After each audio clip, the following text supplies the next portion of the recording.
আসসালামু আলাইকুম। সবাই কেমন আছেন? আশা করি আপনারা অনেক ভালো আছেন। আমিও আল্লাহর রহমতে অনেক ভালো আছি। আজকে আপনাদের সামনে গোপালগঞ্জ উলপুর জমিদার বাড়ি ঘুরে দেখাবো। আসেন আমরা একসাথে দেখি। এখন কোরআন তেলাওয়াত করে শোনাবো। أعوذ بالله من الشيطان الرجيم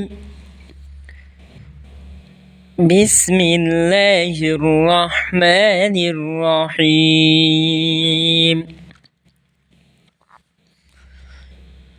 الحمد لله رب العالمين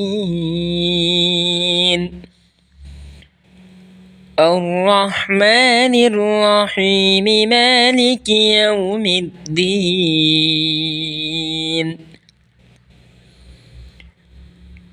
إياك نعبد وإياك نستعين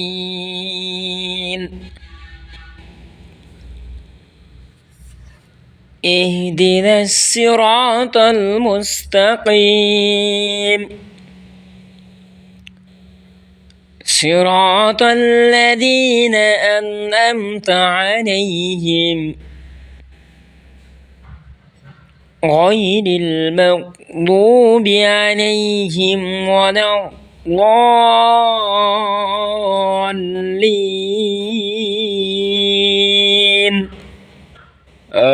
آمين। আপনাদের ভিডিওটা কেমন লাগলো অবশ্যই কমেন্ট করে জানাবেন।